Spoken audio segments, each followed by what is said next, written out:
Radio ya kijamii Uvira FM, ni muda wa kuletea kipindi Tribune Populaire, kipindi ambacho kinakujia kila leo saa 1:30 za usiku hadi saa 2:30.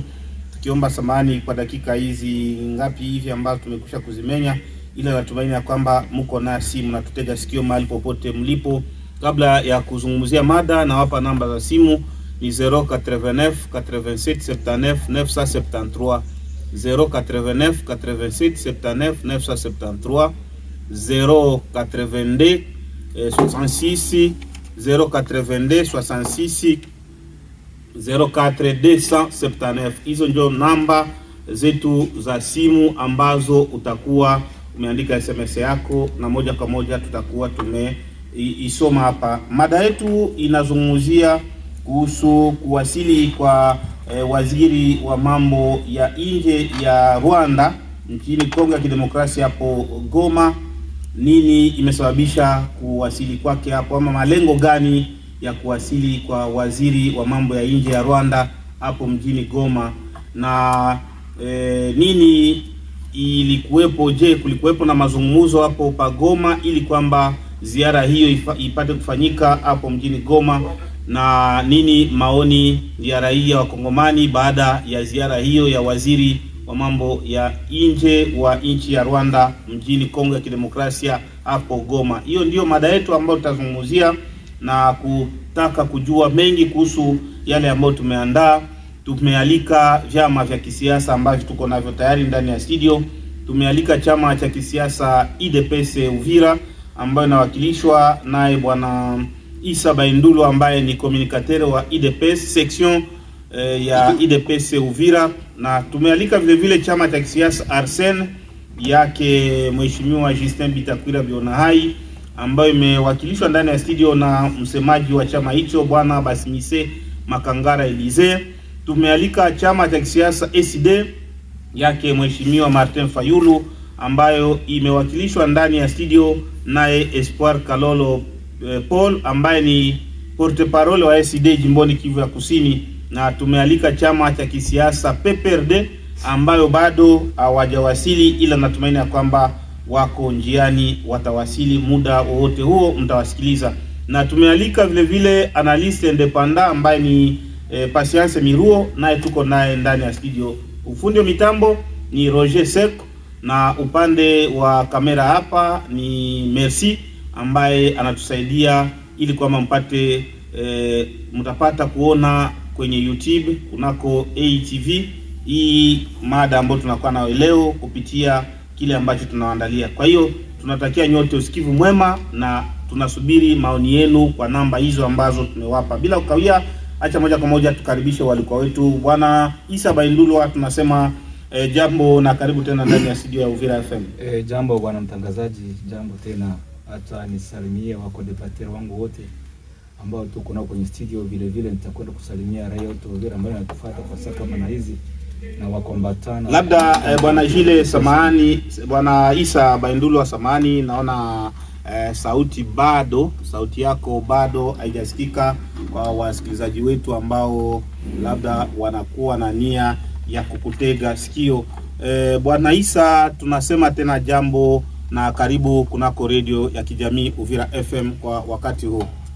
Jambo sana bwana mtangazaji kwa aliko. Acha nisalimie kwa debater wangu wote ambao tuko nao kwenye studio.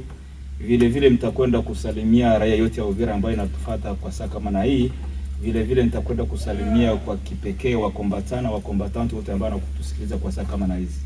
Tunashukuru sana bwana Issa Baindulu ambaye ulikuwa ukizungumzia. Bwana Issa, moja kwa moja kabla ya kukaribisha wengine, twende moja kwa moja na swali upande wako. Waziri wa mambo ya ndani wa nchi ya Rwanda amewasili mjini Goma nchini Kongo ya Kidemokrasia hapa majuzi. Upande wenu nyinyi watu wa IDPS mmepokea hiyo ziara namna gani upande wenu? Bwana mtangazaji, kufuatana na ziara ambayo ilikuwa pale mjini Goma, sisi wakongomani wote kwa jumla na watu wa IDPS tumepokea ile ziara, kwa maana ilikuwa ziara ambayo imekwenda kuandaliwa kufuatana na yale ambayo inakwenda kuongelewa kwa mikataba ya Luanda Angola, na hiyo minisome yenye ilikuwa pale Goma ilikuwa inawakilisha viongozi mbalimbali kutoka Rwanda, Kongo na Angola, na mwakilishi wa Angola ndio alisimamia kikao kama na hicho. Tunashukuru Bwana Isa Bahindulwa, yani upande wenu mmepokea hiyo ziara katika hali nzuri kama gisi unasema. Sisi tumepokea ile ziara katika hali nzuri, kwa maana ni ziara ambayo tunategemea sisi kwetu labda inaweza leta matunda kuhusu CCLF ambayo itakwenda kuandaliwa na ambayo inaandaliwa kwa siku kama na hizi. Tunashukuru. Acha twende na chama cha kisiasa Arsene ambayo inawakilishwa naye Makangara Elise. Upande wenu mmepokea hiyo ziara namna gani? Okay, ndugu mtangazaji, kwanza tunasema jambo kwa wasikilizaji wetu wote.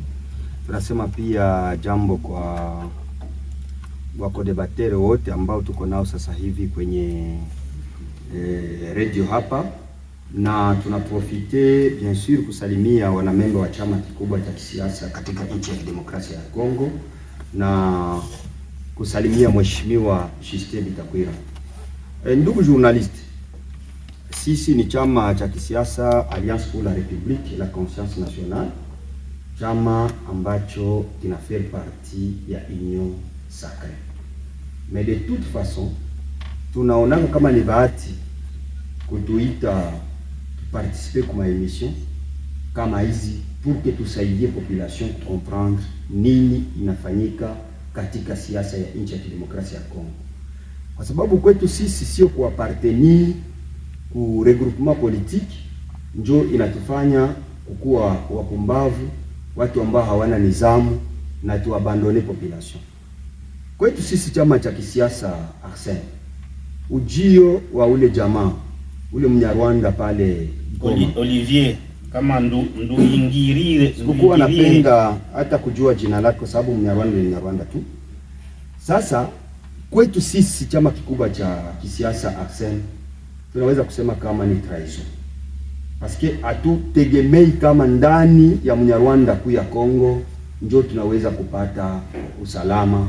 Tena Mnyarwanda anafika Kongo analazimishwa na Kinshasa, kwamba Kinshasa inalazimisha wakuu viongozi ambao wanamiliki jimbo wawapatie heshima ambayo haiko ya kawaida, na wakati bado vidonda vya watu ambao wamejeruhiwa na wengine wameualiwa na ile nchi ya Rwanda ambayo Kongo inaita agresseur, et que peut-être hapana ni kuflate population ya Kongo haiko agresseur, vidonda bado viko bibichi. Kwetu sisi chama kikubwa cha kisiasa ambacho hakiwezi kutoka kwenye raia ipo, tunaona kama c'est vraiment ile trahison, parce que hakuna mazungumzo tunategemea. Sawa, tunashukuru sana Bwana Elise Basimise Makangara. Najulisha kama namba zetu ni 089 87 79 973 na 099 023 87 79 099 023 87 79 na 082 66 04 279. Hizo namba tatu, utaandika SMS yako, unatoa maoni. Bwana Espoir Kalol, nyinyi ni SID, chama cha upinzani yake Martin Fayulu. Mmesikia waziri wa Rwanda wa mambo ya nje amefika hapo Goma hii majuzi tu hapa. Upande wenu mmepokea namna gani hiyo ziara ya huyo waziri wa Rwanda? Ndio, nasema asante kwa kunialika. Kwa majina naitwa Espoir Kalolo na kwa mnenaji wa chama cha kisiasa SID cha Mheshimiwa President Martin Fayulu Madidi. Nimefuata ndugu yangu Isa wa UDPS amesema ya kwamba wamepokea vizuri kufika kwa huyu ministre Olivier Nduhingirire wa Rwanda. Arsene nasema kama ilikuwa trahison. Assemblée nationale ilijiindigne na sisi opposition tuna regrete sana kuona gisi banaweza pokea huyu ministre wa Rwanda na maonere ya mingi sana.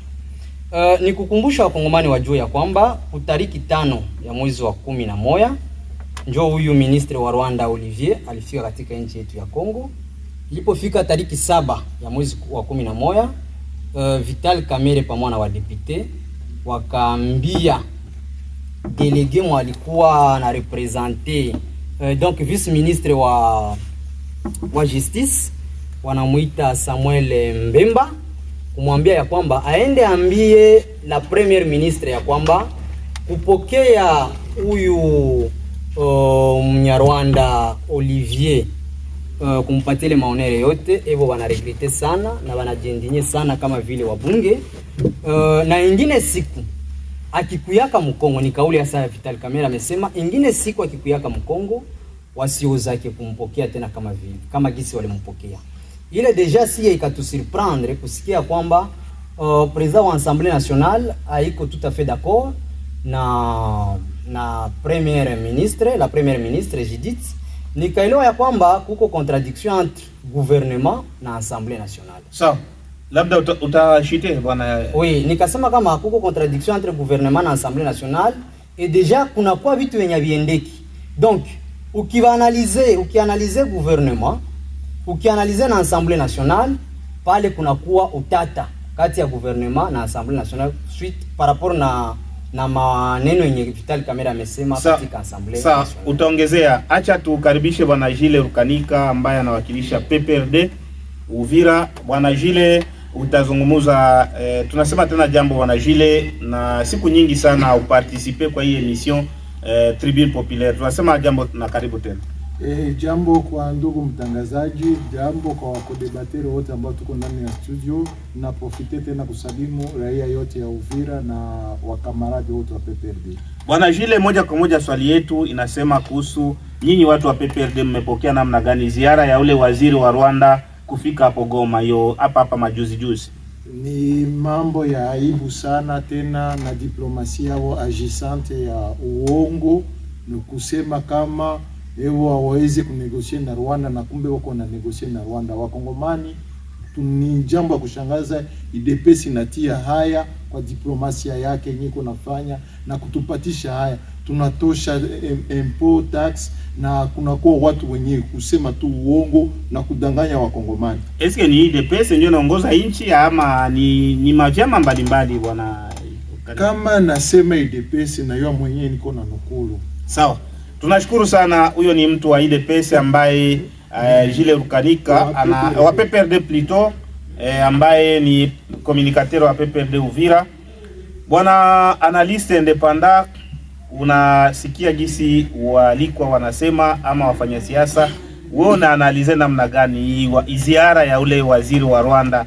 Wamoja wanasema ni vizuri mkadre ya CCLF, wengine wanasema hakuna. Unaanaliza namna gani hii swali? Ndio, tunashukuru sana, tunashukuru kutualika na tunasalimu wako debater. Tumesikia wako debater namna gani wali intervenir kuhusu hii ziara ya huyu waziri wa Rwanda ambaye amefika Kongo. Jambo lililoshangaza tu ni kwamba hii maoneri militaire walireserve huyu ministre rwandais.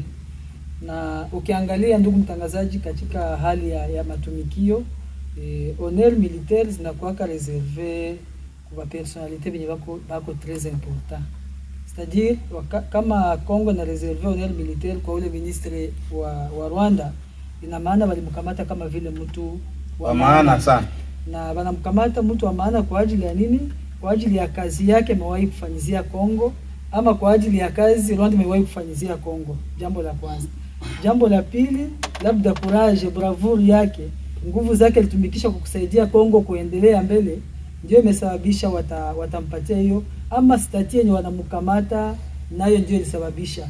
Sasa tukiangalia katika hali ya kikawaida, ndugu mtangazaji, walikuja wazetu wamekwisha kusema kwamba ni mkadre ya kumetre doke lancement ya matravaux za mekanisme ya verification ya doke ya processus ya Rwanda. C'est-à-dire mpaka sasa Kongo bako wanaongea, bako mazungumzo na Rwanda a partir ya Angola, na sasa kuna vitu wamepatana na ndivyo wanapenda bianze kutumika, na ndio maana waliona waende waongelee Goma kwenye shamba la vita. Sasa inaonekana kule kuna siri kubwa ambayo labda hata sisi hapa hatujui, hata kama wenzetu wanaongoza nchi wanaonyesha kwamba kati ya Kongo na Rwanda vitu havitembei, lakini inaonyesha kwamba vitu vinatembea mzuri.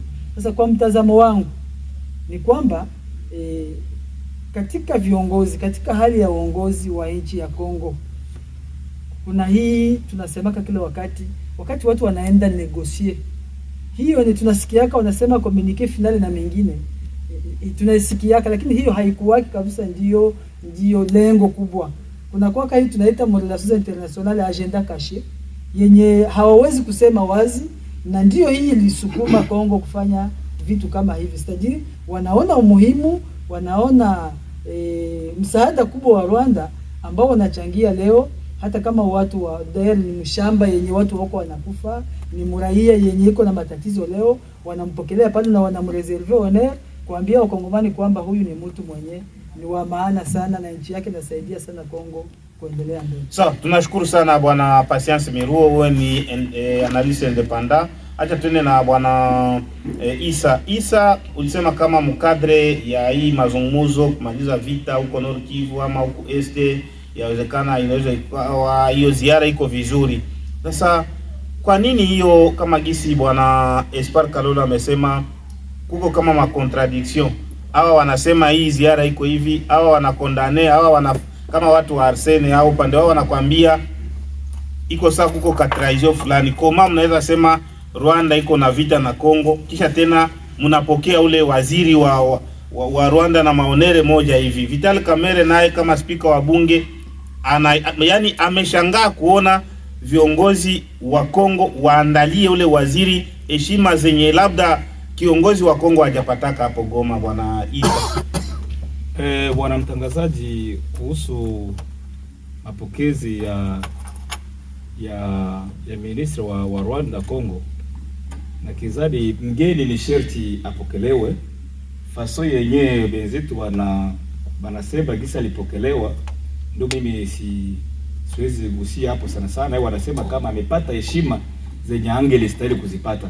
Lakini kwangu mimi kupokea mgeni, hata mgeni una malumbano naye, sio vibaya kupokea mgeni. Na ule mgeni ambao amekwenda kupokelewa, na kizani haiko gouvernement ya Kongo ndile muitisha. Kuko processes yenye iko inapitika, ilianzia kwanza Mangola kule na mpaka ikakuja huko kwetu. Ule mtu aliitiwa. Na kama ule mtu alizungumza na viongozi wa Kongo, ndio walizungumza na viongozi vya Kongo, mimi sikatai. Salitiwa maongezi, alitiwa maongezi. Kuna maongezi kule ya gouvernement ya Kongo na watu kutoka Rwanda, na mwenye anasimamia kikao ni kutoka nani, wa kutoka Angola. Mimi sikatai. Nitakwenda kuambia bwana Gilles Rukanika usko na confondre gouvernement congolais na UDPS. Haiko UDPS ndio iliitisha ministri wa Rwanda Mkongo, hapana. Yenye iliitisha ministri wa Rwanda Mkongo ni gouvernement congolais. Na gouvernement congolais iko maprepare ma processus ya Rwanda. Unasikia bwana Gilles Rukanika. Haiko UDPS ndio yenye iliita ule ministri wa Rwanda. Hiyo napenda ni kuambie kama ujue kama haiko UDPS ndio ilikwenda kumwalika. Sawa, labda una kile cha kuongeza bwana Isa? Ya kuongeza ni kusema bwana mtangazaji, sisi sote hatupendi sisi sote tunapendelea tupate amani. Na kama ile maongezi itakwenda kutuletea amani, inaweza kuwa kitu mzuri sana. Kwa nini niseme hivyo bwana mtangazaji? Sisi wakongomani tunakuwa na visirani vya kusura vya kwenye paja, lakini ukiona kwa ndani sisi atusirikake. Mpaka kwa leo hivi ukiona wakongomana ambao wanavuka Rwanda wanakuja na hata sisi hapa Uvira, sisi tunapita Rwanda. Kwani sasa tukatae kupita njia ya Rwanda, tuko tunapita njia Ngoma? Ndio eske kuwasili kwa huyo waziri wa Rwanda pa Goma, viongozi wa Kongo walikuwa nafahamu kama atawasili pale? Bwana mtangazaji, wote wanafahamu kama atafika pale. Na ile yenyewe kamera alifanya ile, kwangu mimi naenda ni populism yenyewe iko natumikisha. Ama naye tunaweza tukaita ni traizo kama gisi wa Arsene alisema, na traire vile walipatana kama gisi unasema. Sawa, acha tuende na bwana Espoir Kalolo kabla mtu wa Arsene. Espoir Kalolo, unasikia Gilles bwana Isa Pito wanasema ile mazungumzo ni mkadra kutafuta amani, na amani ndio wakongomani wanasubiri mpaka sasa. Kwa nini nyinyi watu wa SID mnaona kama ingepashwa kuwa hivyo, wakati tuko na wazia ile kuongea inaweza kaleta amani na hii mauaji inaisha hapo maeneo ya Nord Kivu hata ku Este yote? Bwana Espoir Kalolo. Bwana journaliste, acha niambie kwanza bwana Isa amesema ya kwamba wakongomani wanatoka Goma, wanaenda Rwanda, tusa kufanya biashara. Wanaenda Rwanda paske frontiere zifungwe. Inamaanisha kama hakuna vita. Donc nyie sur le plan international, hakuna vita mkongo. Paske kwenye pako vita, frontiere zinapashwa fungwa. Nyie mfungi frontiere. Sasa watakosa kwenda juu ya nini? Kitu ya pili, sur la scène internationale, wakati ingine mainchi li observer maone yenye mulipatia ministre rwandais, waka comprendre combien de fois kama il y a une bonne relation et une meilleure diplomatie entre Congo na Rwanda, parce que kwenye hakuna diplomasia mzuri ile maone ya mungi pashwa ipana. Donc diplomatie iko bien. Ndio maana niko naambia bwana Isa, mtuambie kitu kimoja, tuko muvita hatuko muvita, tuko na marelation za mubaya na Rwanda wala tuko na relation za mzuri? Paske nyinyi mko mnaambia wakongomani ya kwamba tuko na matatizo na Rwanda, Rwanda iko na tuagresi. Matendo yenu sasa sur terrain aioneshi ile agression. Deja mko mnaonyesha combien de fois kama tuko en bonne relation na Rwanda. Ndio maana juzi nimefuata meme secrétaire général wa Bokabuya, iko anasema ya kwamba meme probleme za IDPS ni Kagame. Allez-y comprendre kwenye watu wako wanabeba nchi.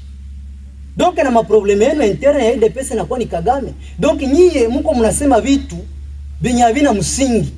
Deja mu niveau international bana comprendre combien de fois kama Congo haina msingi ya kuzingizia Rwanda kama iko na tuagrese. Parce que pays yenye iko na tuagrese, amungi pasho pokeo le ministre vile. Sa bwana Espoir, sija kunyang'anya kauli, ila kuna swali. Yaani kama Kongo na Rwanda wako na vita, hawawezi wakazungumuza kwa kumaliza ile vita? Mazungumuzo inaweza ikakuwa, paske kuzungumuza yakuwa mubaya. Ilifale kujua mkadre gani utazungumuza. Na mu diplomatie, mukikuwa kutable ya négociation pendant que uko position ya faiblesse, utashindwa tu mwa ile diplomatie yenye uko. Leo tunaenda kutable ya négociation na Rwanda. Rwanda entre guillemets kupitia ile M23 walisha kamata territoire ine. Est-ce que tunaenda na force wala tuko na faiblesse? Pour que tuende mu diplomatie na force, il a fallu comme washa kamata territoire ine zetu za Congo, na sisi tuko sote na territoire ine zao kule Rwanda. Tuko même point d'égalité, tunaweza zungumuza mzuri na solution itapatikana. Mais comme wako mu force, si tuko mu faiblesse, même si tuende kutable ya négociation watatushinda tu. Ndio sababu unaona hii maonere yote Baisa wako wanapana maonere, banaheshimia Baisa, sema ndio wako wanaongoza. Mimi na sisi ndio nasema Baisa. Sawa. Bako wanapana maonere. Utaongezea baadaye. Ministre Rwanda, pendake meme Vital Kamerhe alisema, wakati sisi tunaenda Rwanda, abatupatia kile maonere, kama sisi tunaweza pana ile maonere. Sawa. Utaongezea bwana Espoir. Basi mise wewe ni porte-parole wa Arsene.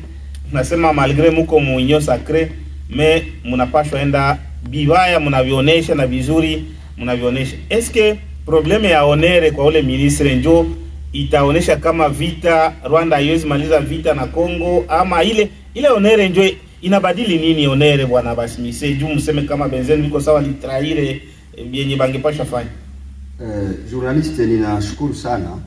Niko natafuta kusema kama tungelikuwa akili zetu zinachangamuka vizuri. Nisamee nipitisha kaka transition MC hakako mu question unatuliza. Si bote tungekuwa na idée moya ya kusema kama pale pako trahison. Mais le fait que batu wa mwa wanajifanya ba esclave ba parti politique, c'est là que population iko na souffrir na sisi tuna souffrir vile vile kwa sababu tuko najifanya ba esclave. Mais ukikuta mzingine nchi kwenye wengine wanasakata siasa vizuri, hawajali kitu lakini wanajali nchi, hawajali chama. Allez-y comprendre, messieurs les journalistes, même si haiko comme je vais nisha lomba pardon. Est-ce qu'on unaweza comprendre kama leo unaweza kutuambia si Arsene gisi tuko leo mu assemblée ni population ndio yenye ilitutuma mule ndani. Mais kuko probleme inafanyika leo unatuambia kama sie tutraire population kwa sababu tuende upande wa chama cha kisiasa. Haiko ndio optique politique yetu. Parce que uko nasikia maparti politique zimoya anaenda député anasema hivi, budget yenye iko leo haiko na répondre kukura Uvira. Budget yenye iko leo haiko na répondre kubazalendo. Budget yenye iko leo ilisahabu sikreri ya Kiliba. Uvira iko inasahaulika. Lakini kwa kumaliza anasema hivi, ninaomba wenzetu wa deputy wanisaidie tuvote hii budget ipite, na alishaambia watu ya Uvira kama hamuko wemo. Quelle trahison. Sasa sisi chama kikubwa cha kisiasa Arsene haiko njoo optique yetu. Je veux dire ceci, kama ingekuwa ni négociation ya kutafuta amani, messieurs les journalistes, ça ne devait pas se passer à Goma bila maaction concrète. Kusema nini? Goma ni watu wako martyrisé, watu wanakufa kila siku na Banyarwanda pale. Sasa ingeli ile kufikisha ule Mnyarwanda pale Goma, moi je vais même pas citer son nom, kufikisha ule Mnyarwanda pale Goma ilikuwa action ya mwisho, probleme ya mwisho kabisa. Kuko maaction za kwanza, Banyarwanda bote bako kule banarudia kwao parce que moi je ne reconnais pas M23. Mimi najua ni Rwanda iko pale. Et si quelqu'un va vous dire qu'on est en train de négocier avec le Rwanda pour que M23 yende, na Kagame anakatala kama M23 haiko yake, c'est une erreur. Deuxième chose, bienye uko nasikia ma commission ad hoc iko na contrôler M23 irudie Rwanda na Congo iache FDLR. Tusemeshe ukweli. Kama gisi Kalolo anasema hapa, ni négociation position ya faiblesse. Est-ce que si tulikuwa watoto wadogo mu 94 wakati FDLR ilivuka hapa, mwenye alikuwa FDLR kwa ile wakati hakuna mtu alikuwa na mwe de 24. Tuongeze leo hivi batapata FDLR wapi wakimtafuta Mkongo? Lakini gouvernement Congolais juu ya faiblesse ilishaitika iko na FDLR. Est-ce que hakuna watu watakuwa sacrifier juu waonyeshe njoo FDLR huyu bamupane bure et pourtant FDLR haiko tena. FDLR leo mwenye iko ni mzee wa miaka 17, mzee wa miaka 18. Huyu angaleta atakamata mage aende kupigana vita. Ça c'est une bêtise. Et puis niko natafuta kumarteler kusema c'est une haute trahison. Sawa. Kusikia kama tunaweza kuakeile Mnyarwanda pale Goma. Ninarudilia. Eske bunge haikujua juu bampokee na Sena malgré kama Vital Kamerhe alisema hivyo bwana basi. C'est ça ma préoccupation kusema kama ni haute trahison. Kwa sababu hii nchi haiko ya UDPS. Hii nchi haiko ni nchi ya raia. Na raia iko na representant wake ni wapi? Ni muensemble. Na haiko UDPS ndio limpokea. Kama no attends. Biote wenyewe unaona biko installer ça vile mainstruments zenye ziko zinafanya fuyo kompia apele gouvernement. UDPS ndio iliweka pale. Alors, kama bana commettre des fois UDPS leo inakataa les responsabilités. C'est toujours une trahison. Il faut kufanya kitu avec toute intelligence kama utaasime ma conséquences. Sawa, utaongezea bwana Basimise Gilles Rukanika PPRD wenzenu wanakuwa na ile zoezi ya kusema mwenjo mliwaachia hivi yote havikukuaka bwana Gilles. Eske unalaumu aseme IDPS wakati pour que le ministre akuye Kongo inaonekana assemblée Sénat gouvernement na wengine balipashwa jua kutakia mgeni Goma na atapokelewa hivi na hivi. Kwa nini mnashutumu tu wakinaisa wakati gouvernement iko na labda wamejua angekuja bila kujua bwana hii bila gouvernement kujua bwana Gilles? Ndugu mtangazaji, nawaza mambo ya IDPS ni mambo ya ajabu. Hapa balisha panda maavion nakwambia wako natafuta diplomasia agissante. Na diplomasia wa agissante depuis mula wao wa kwanza hatuyaona hata solution. Leo tunakuwa na furaha kuona watoto wetu wako nasoma gratuitement. Na budget zao ziko bido za 16 milliards.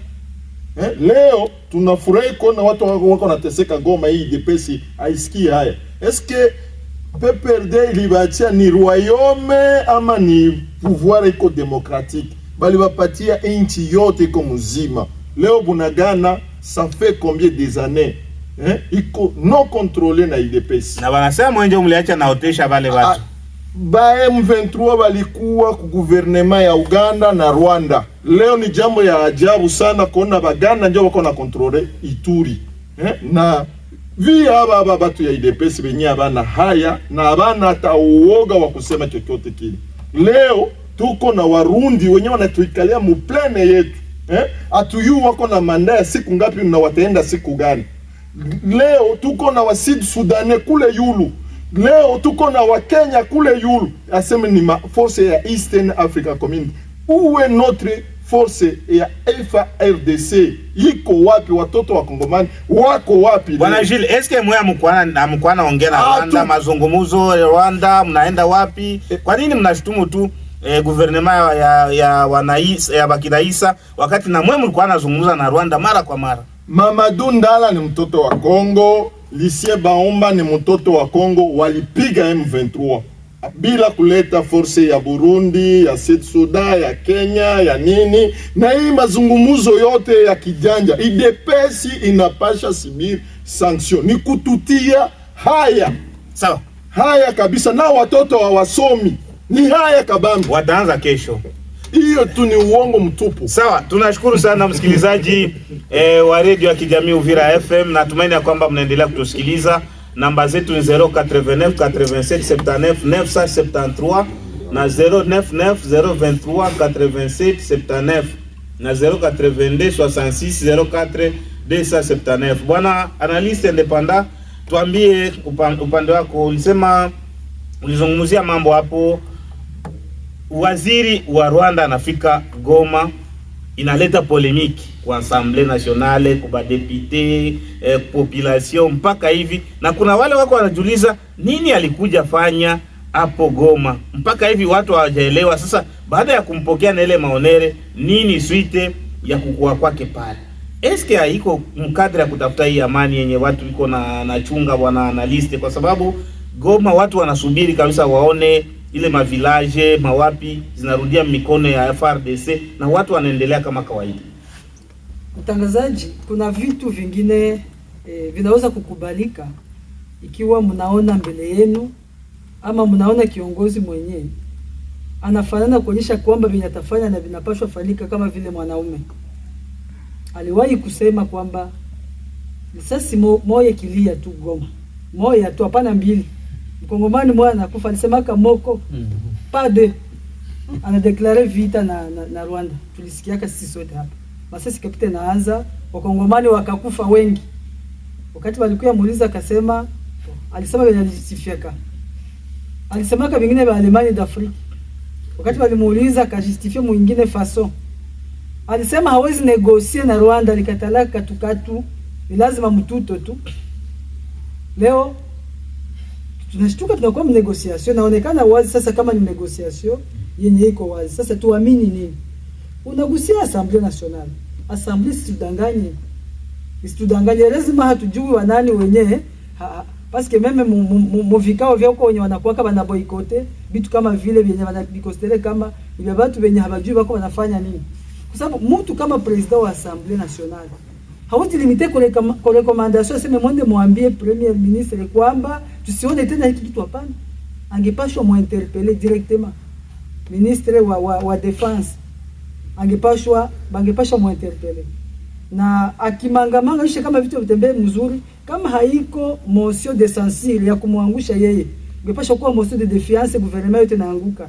Mche inajirespecte, yenye mwasamblie najua kwamba niko na mandat ya peuple. Sasa asamblie yetu tuko tunaweza kama haina mandat de peuple, na tuko tunaenda tunapatia rezo wenye walisema kwamba kwa deputy wa moja walikuwa nome. Parce kama mtu iko nome, binashindikana kujiopose kwa chef wake. Lakini pouvoir yote leo, kama Kongo inaweza pona leo, pouvoir nabakia ni Assemblée Nationale. Parce que leo president wa Assemblée Nationale yuko na pouvoir kubwa. Ndugu mtangazaji, depuis na nef tuko na accord ya Lusaka na Rwanda. Tuko na accord ya 2002 ya Pretoria na ya Addis Abeba. Tuko na accord ya 2013 ya Addis Abeba na Rwanda. Tuko na initiative de paix de Nairobi ya 2021 na Rwanda. Tuko na accord bilatéraux ya coopération économique et commerciale na Rwanda. Tuko na accord ya coopération pour la paix et la sécurité ya 2022 ya Rwanda. Na vya leta matu. Tuko na accord de coopération transfrontalière ya CIRGL na Rwanda iko pale. Na accord zingine. Tuko na accord ya EAC na mengine. Tuko na matokeo gani? C'est-à-dire kutafutia suluhisho kwa vile vitu havina maana. Mimi nasema hata kama tunaweza kusema kwamba Rwanda leo iko position de force, sioni position de force. Parce que force kubwa Rwanda ilikuwa inapata wakati na agrese Congo, na waviana wa Kongo wanaingia wanasaidia ba rebel ku avancer. Leo Rwanda haina trupe leo, kama waviana wa Kongo wajiingizi ndani, habana trupe za kukamata Kongo, hata wafanye nini? Na kwenye wako leo kionekana mtuto kabisa mzuri, manazo akakimbia. Sasa unajikuta kwamba na hiyo assembly ni kutafuta kufunika watu sura, lakini ni vitu vinanajua gouvernement na vitu. Parce que kulikuwa ministre wetu wa affaires étrangères, kulikuwa ministre wa Angola, na ministre wa affaires étrangères hawezi kutoka Kinshasa ende Goma bila premier ministre kusinye ordre de mission, bila Assemblée Nationale kujua. Assemblée inaweza kujua mahijuu, inaweza pita mu conseil des ministres. Ni vitu vinajulikana, na hiyo yote kutafuta kuzivalisha Wakongomani, lakini Wakongomani bakamate responsibility yao kwa mikono. Nchi haina watu. Sawa. Acha tusome SMS. Jambo journaliste na courage kwa kazi mliofanya. Hivi tunawasikia vizuri sana.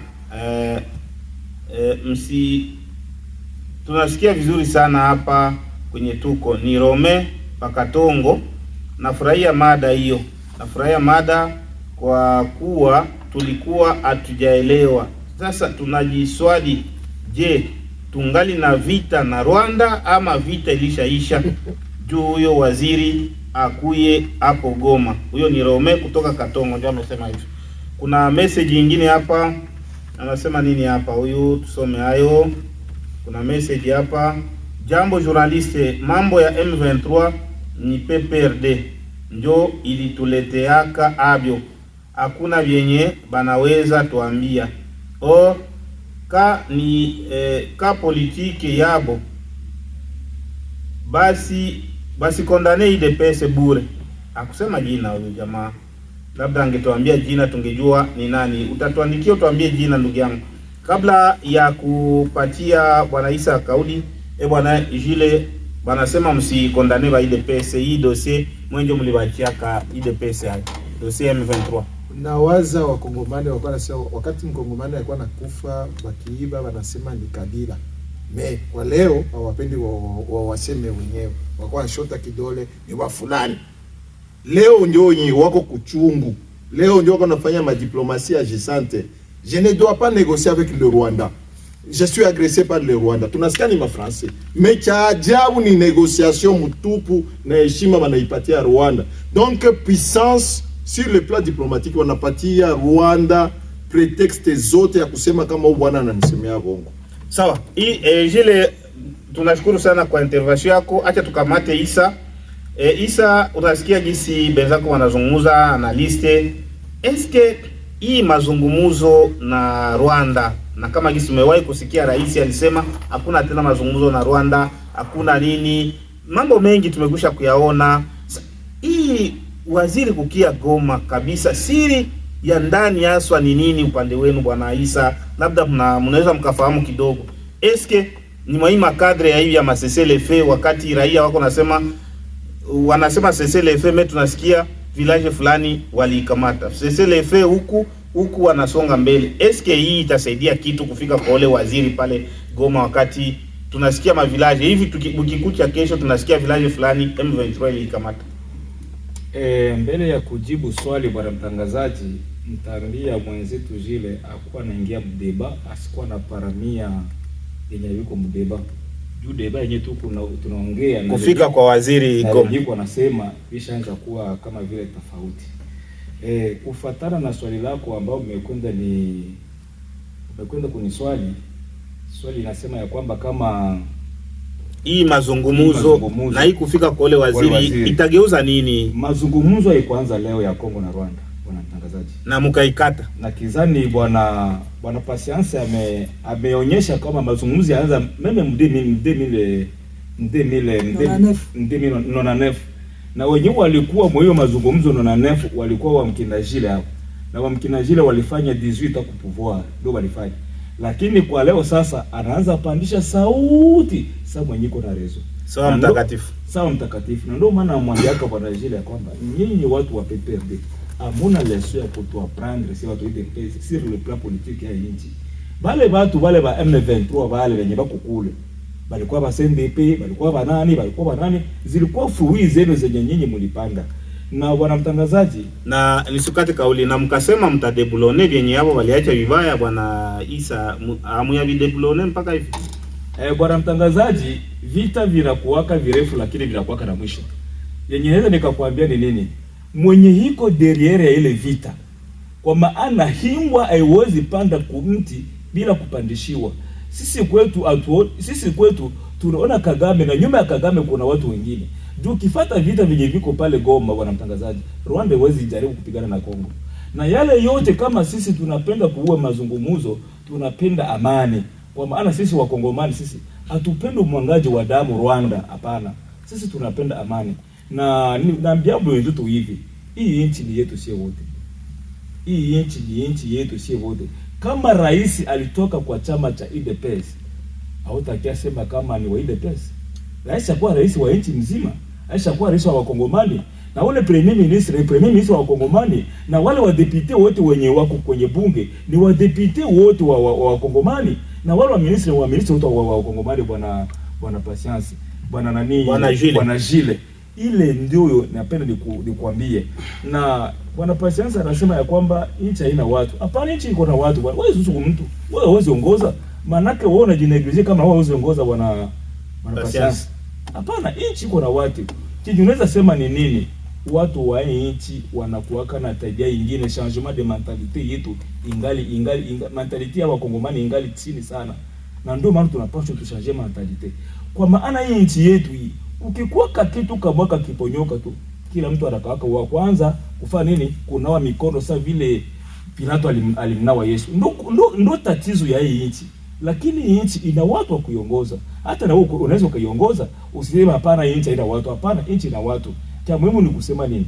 Cha muhimu ni sisi wote Wakongomani tuikae chini na wadepite wetu ambao tumekwenda kuchagua watetee watu. Wadepite ndio wanakuwaka pombo ya kutetea watu. Labda njoo hiyo wadepite wanakondane kama watu wako na tuagrese tena, njoo mnaanza pokea na maonere. Wale wadepite watakuwa na courage gani ya kutetea wakati wale viko na agrese hiki tena, njoo mnapokea na onere bwana Isa? Na kidhani mazungumzo yenye ilikuwa pale, bwana mtangazaji, kulikuwa delegation zilitoka ngambo zote, na zile maonere zenye walimpatia ule ministri wa Rwanda kama ndo zimekwenda kutatiza Wakongomani, sisi tuna haja ya amani, na kama ile amani inaweza karudia, inaweza kuwa kitu ya muhimu. Asikuje kwetu na maagenda kashe, hapana. Kama wanakuja kwa nia moja ili tupate amani yenye kudumu, Kongo na Rwanda na maziwa makuu inaweza kuwa ya muhimu. Sawa, tunashukuru sana msikilizaji wa Radio Uvira FM. Tunakuwa tayari na tunabaki kama dakika